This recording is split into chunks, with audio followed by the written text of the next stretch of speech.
Hi,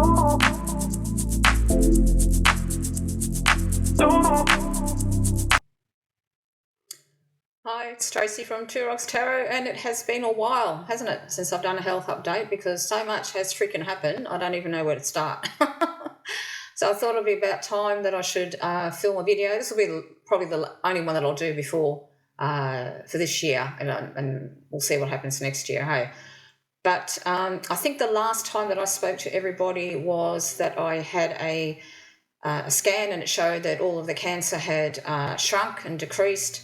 And about a week later, I think it was, I noticed that my stomach was swelling up again, and my neck was swelling, which is actually on this side here, and I got put into hospital, and the cancer had come back and it spread. So what's been happening now is I spent quite a bit of time in hospital. So basically what my doctor's trying to do is she's trying to find a treatment where the cancer won't grow. Okay, so I had she put me onto this chemo, which is called ICE, and I'll only remember that because of this very reason. I'll tell you in a minute. Now, she did say to me when we were before I was on it that it has a very small proportion of people have a reaction to it. And as soon as she said that, I thought straight away, and Aaron did too, he thought, it's going to happen to me, okay? And it did, and big time too. So what actually happened was I was in hospital to this particular regime, so I must have still been in hospital or whatever. Yes, I was. So they put me in hospital when they found out that it spread, and so she put me on this. I ended up having a fall out of the bed. I had a lump on my head like you see in the cartoons. And basically I lost 2 days of my life. I can't remember what happened. I don't know what happened. I didn't know my own name, where I was, what hospital I was staying in. I couldn't read the nurse's badge, what badges, their name badges. I couldn't freaking do that. I couldn't really talk either. And I'd say probably a good week after this happened, I was hallucinating, like some really wicked type of hallucinations, like you wouldn't believe. Like I was in a Japanese game and spiders were coming down and shooting at this little figure. It wasn't me, but that's what I was seeing. It was like I was watching a Japanese game show. It was really, really freaking weird. Lots and lots of visions I was having as well. What they had to do in the end is that they had to actually get it out of my system. So they had to put something in it that would reverse the effects, the side effects of this particular chemo treatment. And I was adamant to my doctor that, when I could finally talk, that I would not. There is no way I was going to have that treatment again, which they all agreed on. And yes, I was really, really bad. But the worst thing was this happened on a Friday, and nobody rang my husband and told him I had a fall. And one of the nurses who looks after me rang on Monday, and he was actually at work, and he thought something was wrong because every time I'm in hospital we always text each other good morning and good night, and I wasn't answering him. And the nurse said that, you might, you're going to have to come in here because she's not well.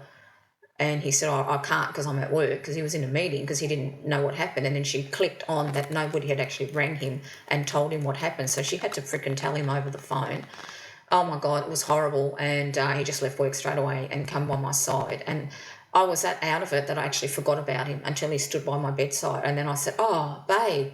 And we just couldn't stop hugging each other because it just didn't, it was just awful. It really was. Apparently that night there was another 2 falls, but my doctor said it's no excuse. Your husband should have been rang straight away. This is the only complaint I have ever had with this hospital, is when that happened. And it's not really the doctors or anything. It was the nursing staff that were on. They should have rang him straight away and told him, and they didn't. I remember them. I remember little things. I remember them taking me down to have my head scanned to make sure that I didn't fracture my skull or anything like that, which I didn't, luckily. I got a hard head, and it's a hard hospital floor, but my head must be harder. I bruised, like I've still on my knee, I have still got a bruise that still hasn't healed, and we're in November. So this happened, Jesus, I can't even remember what happened, because the time has just been, because I've basically since January right up until 2 months, I've just been in and out of hospital all the time. So I've been managed to stay, I think, at home now for 2 months, which is really, really good for me. So I remember them scanning my head, and I thought this would happen. I've got a little cat that's going to come up probably in my frame. He's wondering what I'm doing. Let's see if he moves out of the way. Come on, sweetheart, get down. Oh, you're all wet. He's been sitting in the shower. So I remember that. I remember them doing the scan, and I also remember, you're not going to believe this, but you know when they hoist old people up in the bed, they put you in the thing, and I remember being hoisted up in this hoist over the bed. I remember looking at my hand, and my hand looked like it was spastic. It looked like that. It was just, I remember that. I remember them having to wet my mouth, because I was out of it so much. I had to be in a nappy because I was fucked. Hey, really, really bad. I was really, really bad. And then to top it all off, when I was getting better, and then so many, like the doctors and nurses, like, God, it's so good to see you talk. It took a good week before I was able to text on the phone and talk coherently. That's how much it affected me. And all of them were coming in and saying, oh, it's so good that you're talking and seeing you sitting up. It's really, really good. And then I had a doctor who was on one of the teams come and tell me that because the cancer keeps coming back, there's nothing more they can do for me, right? And I thought, shit. I got sad, and then I got fucking angry, and I thought, nah, I'm not going to die. It's not my time. I've nearly died 6 times now since this is, if you count last year and count a few things that happened with my breast cancer.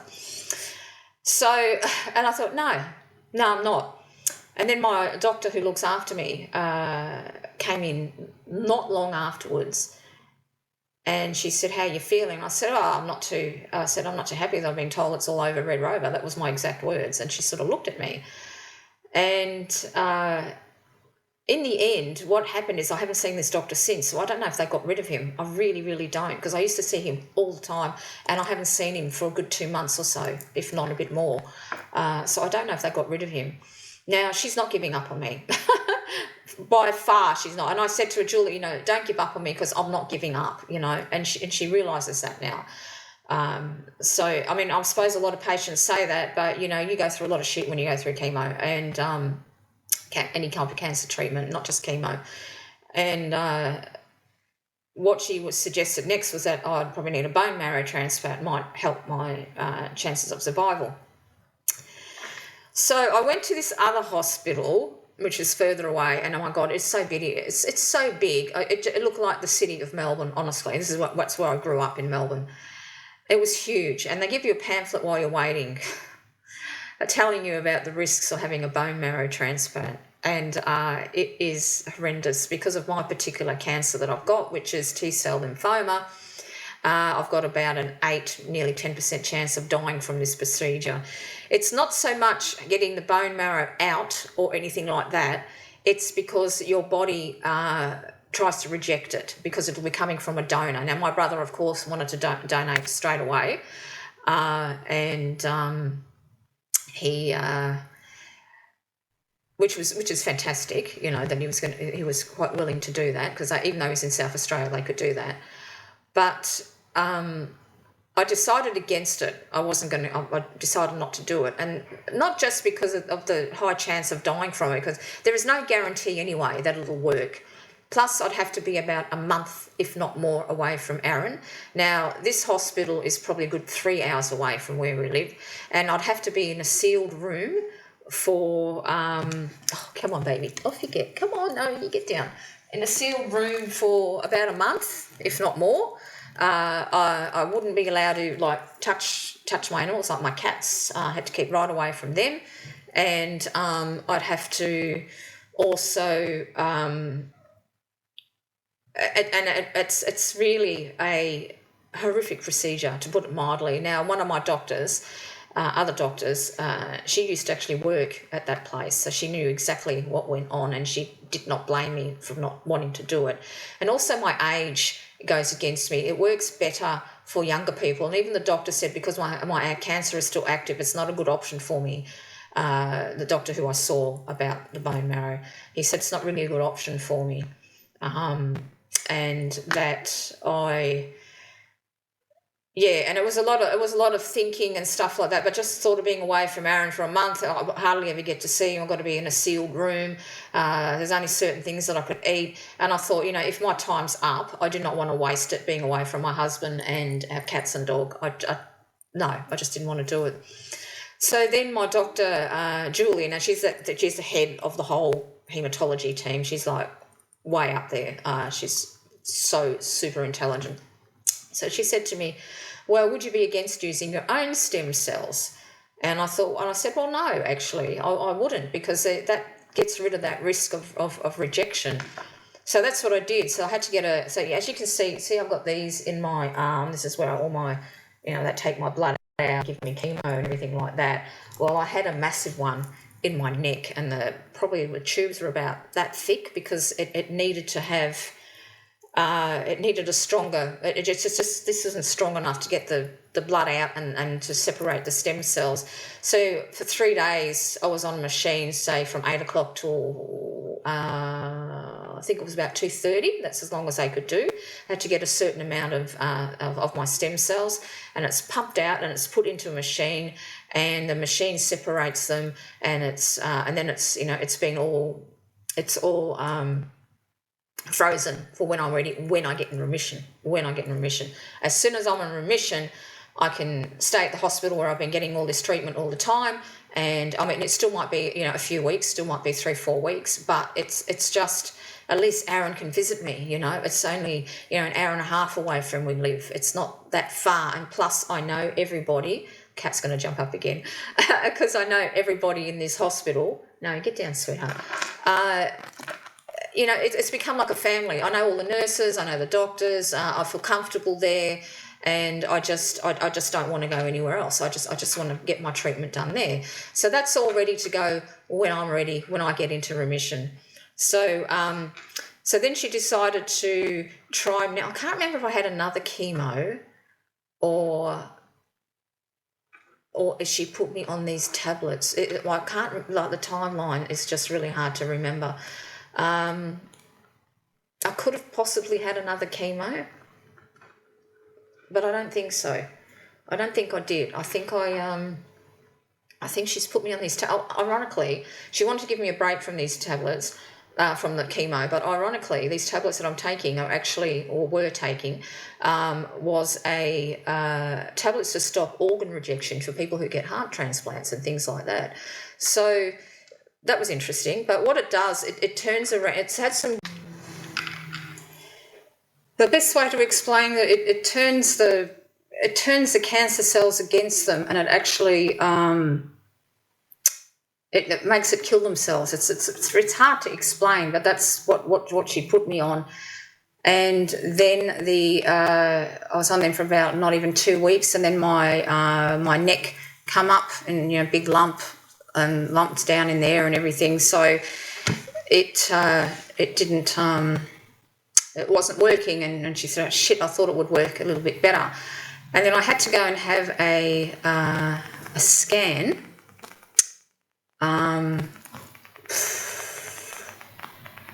Not long after that, I think, I had a scan, and I'm just trying to think. That's right, I had the scan, and she said the cancer had shrunk significantly, but there was a hot spot on my neck here, and she wanted to check that the cancer hadn't spread there. So I had to actually get my tonsils out. Now, I only ended up getting one tonsil because I've got this blood that's got antibodies in it, and it's kind of rare. So there was only one bag available in Western Australia, and because I had a chance of bleeding, because I was on blood thinners, because I had a couple of blood clots, they didn't want to risk it, so they just took out the one that Julie was concerned about and done some biopsies, and of course the cancer was in the tonsil. So I did ask before, because I kind of thought I had a feeling it would be, what happens if it is, and they said they have to change the treatment. So then I got put on the chemo that I'm on now, which so far has been quite good. I haven't really had any side effects on it. There is one, it's a funny type of chemo. It's considered as one cycle, but you'll have a 3-hour lot chemo that goes for 3 hours, and the following week you'll only get one for half an hour. That half an hour one made me break out in a rash. I knew straight away it was from that, because I had it and I got home, and then 4 o'clock I thought, bloody hell, I can't stop itching. And I had a look and I had spots all over me. So I showed Julie that yesterday, and I just had to really just take an antihistamine and some cream, and I took one last night, took one this morning, and it's nearly gone now. So it's just things that happen, with the reactions. But, that's really mild compared to what I went through, so I don't really give a shit. So that's what I'm doing. That's what's happened there. And then I suppose further on down the track I'll have another scan, and hopefully it shows that it's shrunk and this is the correct one. Because like she said, she wants to, what treatment she gives me to get me into remission is so that the cancer doesn't grow. So whatever I'm having, there's no chance of it for spreading. But to just, to stop it in its tracks and get me into remission so I can get, do the stem cells, because there's a trial that she wants to put me on, which I'm really excited about. But my heart function isn't that great. It went down quite significantly, she said. So even though when I was in hospital I had some heart scans and I had a camera down my throat, I took a photo of it, there's some damage to the left heart valve, but they seem to think that it's old damage. And they are going to, I have to see a cardiologist. Now, I've had a very high pulse rate. So my pulse rate was 130 under, like that was normal for me. But they've put me on some blood pressure tablets. Now, I used to have high blood pressure, but since I've been sick, it's been really, really good. And like the nurse said, yeah, your body kind of gives you a break. But it is, it's too high. But they want to try and help it, before I get to see the cardiologist, so I can really work on it and get it up to 100% function. Because for me to go on a trial and even to have my stem cells, my heart has to be functioning at 100%. So the first lot of blood pressure tablets I had, they made me sick. There was a thing about where you could faint, very, very, make you pass out. But this actually affected my eating. I had really bad cramps in my stomach and I was so tired, I just kept sleeping all the time. I couldn't keep my eyes open. So about after a week of that, I contacted the doctor, said, look, these aren't working, I need something else. So he put me on another lot of tablets and he said, I'm a bit worried that we won't know if you have a reaction to this because you're undergoing chemo. I said, look, I've had that much chemo, I'll know if if there is something, if something happens, I'll know if it's not the tablets. And I've been taking these for now 2, maybe 3 weeks. Haven't had a problem with them. They've been fantastic.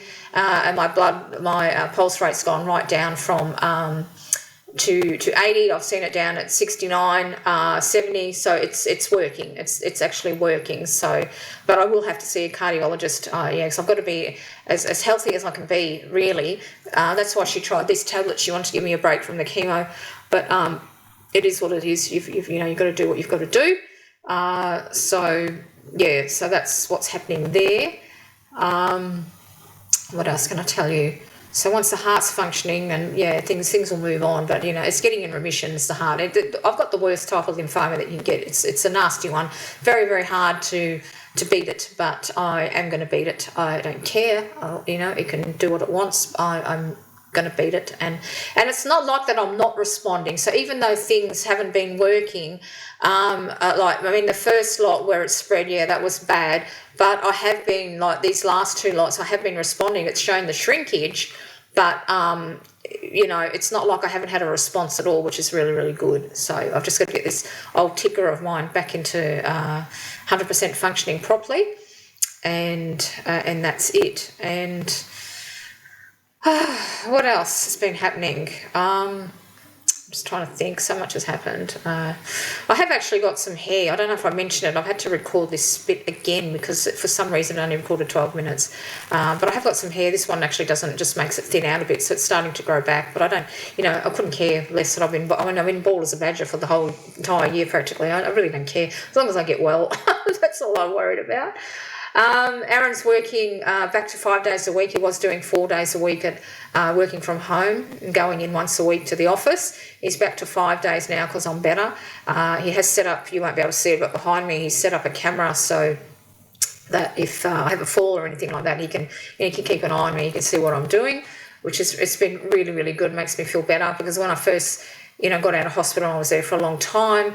I had to have a frame to get up off the toilet. The hospital organised to put a grab bar in the shower at no cost, using a walking stick.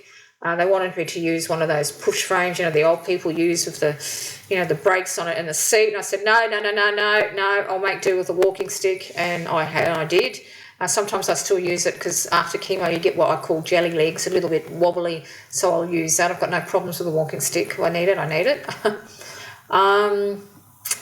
And I think that's about it. So I'm still fighting, and I'm determined to beat it. And my doctor is a brilliant doctor. She is absolutely, fantastic. She doesn't just, every Thursday they have a meeting and they all talk about, the patients and treatments and stuff. But she doesn't just talk to people in the hospital. She talks to people at Fiona Stanley.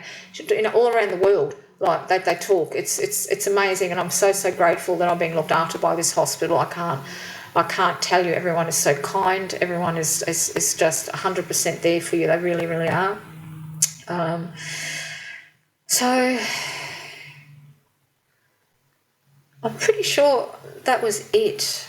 I'm just going to pause and just look, because I can't remember what I got up to in the other video, and I want to make sure that this works. But so let's. Okay, so I had to check to see. So as you can see, I'm no longer in my front room where I usually shoot my recordings. Aaron set me up out in the lounge room, purely too so he can keep an eye on me. But because he needs that now, he needs that room as an office. So I can't.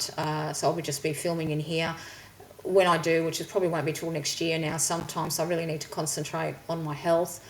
But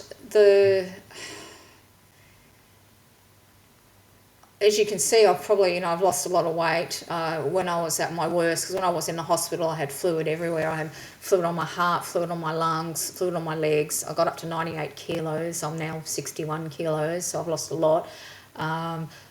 But I couldn't eat properly for a long time. Now I can. I can eat all the time. It's fantastic, because my spleen was so swollen, was pressing up against my stomach, and there was just literally no room for anything. I'd have soup and I'd throw it up. I just couldn't keep anything down. It was really bad, but I'm okay now. The weight is steady. It's holding. You probably think, I used to be this thin all the time, so the thinness doesn't bother me. I was actually thinner. I used to weigh like 50, 55 kilos my entire life, I think I went up to 55 after I had my second daughter, so there you go. But when you're older, look, you can look a little bit more haggard, I suppose. So I'll just put down my thing. It's probably not sitting right, but it doesn't matter. I don't wear it much. I just thought I'd better not look too sick on this video. But yeah, so I was really, it was just all the fluid, hey. Even when they were giving me like blood transfusions and things like that, they usually give you some saline. They had to be careful how much they gave me so it wouldn't overload my body. It was like really, it was ridiculous. So anyway, I'm finally steady on my weight. I can eat, so I haven't been like staying in hospital for any reason for 2 months. I eat really well.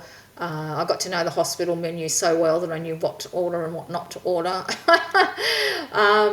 But yeah, it's a fight. No bullshit about it. You really are. Well, I am. I'm fighting for my life. I missed out on our 20-year anniversary in January. We were going to go out. I was in hospital for the entire month of January.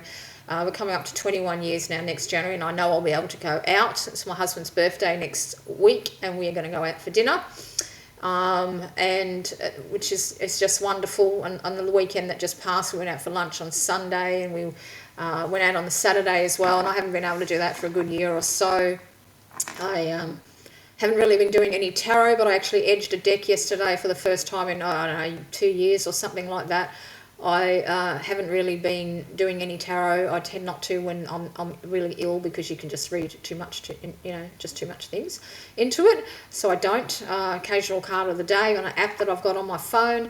But now I'm getting really interested in it again. I haven't been watching any videos, so I haven't been liking any or watching any tarot at all, because my tastes have kind of changed. I'm doing more spiritual channels such as Suzanne Giesemann, Elizabeth Harper, just different things. When you've got a terminal illness, your spirituality kind of changes. I've been getting right back into my witchcraft practice. I'm currently working with a goddess who did not want me to tell you her name, so I'm not going to do it, to help me beat this cancer. She's helped me before in the past, and so I do morning and nightly prayers to her, as well as all the other gods and goddesses that I work with, and angels, and I work with a Saint Peregrine, who is a saint for cancer that I found out. So, you know, I'm still very eclectic, but I just, you know, it's because I was that ill, I couldn't even bother watching TV or read, and I'm starting to read again. I've read quite a few books, and I haven't been watching TV, but it's just hard. You haven't got much of a concentration. How can I say it? You just can't concentrate for long periods of time, you know. Then you have the napping in between sort of thing. I've been really good with the last 2 months of naps. Even now that I'm going through chemo, I'll probably have, I don't know, like half an hour to sometimes even 15 minutes. Anything from 15 minutes to an hour, and I'm fine. Whereas before, it would be hours you'd be sleeping, and you don't feel like you've had any sleep when you get up. So, yeah, but I've been good. And I'm still good. Like, I feel really well, even though I actually need some blood. But because they've got to cross-match my blood and platelets, because I've got that funny type of blood, it can take up to 4 hours to get a bag if I'm there. So my doctor gave me the option: I can come back today, or I can come back on Thursday, which I had an appointment for on Thursday anyway, to have another blood test. So I just left it till the Thursday, because I feel so well. I don't feel bad at all. If I was feeling a bit down, she said to me, if you get a high temperature, if you, you feel ill at all, you come straight away to the emergency department. And I said, yeah, I would. And, they trust me to know that I'll do that. But I feel fine. I'm fine. I haven't checked my temperature yet, but it's been hovering around at 36. If your temperature goes to 38 or above, you've got to go straight to hospital, which did happen to me. I had a PICC line in my neck, and suddenly I started shaking. It wasn't an appointment with my doctor, and I thought I had an infected PICC line, but they're not too sure what it was. But my temperature went up to 40.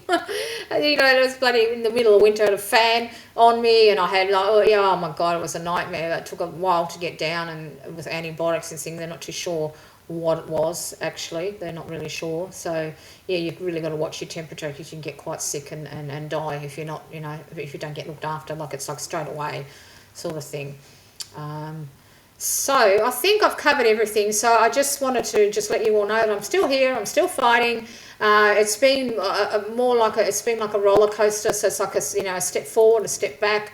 But I just always look to the next step forward. I've still got a very positive mindset, which a nurse said is half the battle, because some people come in and they say, oh, I don't want to be here, I don't want it. You shouldn't get that.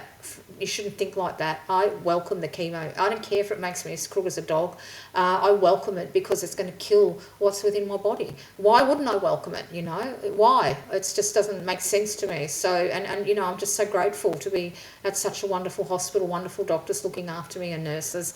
So I've still got that positive mind frame. I really have, and I won't lose it.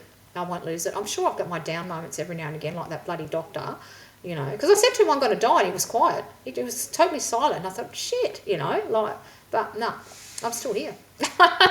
I'm still here. A good 3 months after he told me that. So I'm not gonna fucking let this thing kill me. I'm just not gonna do it. I've got too much to live for. I truly have. So I'll end it now, and I wish everybody a very Merry Christmas, because I didn't think I was even going to make it to Christmas, so I'm really looking forward to that. So very Merry Christmas and a Happy New Year. And as always, I'm very open to prayers, Reiki, or anything at all that you want to head my way. I love it, and I'm open to it, so please do so if you feel inclined.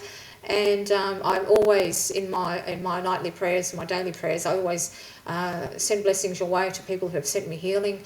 I do it all the time. I'm just grateful for it. I really, really am. So until next time, take care, everybody.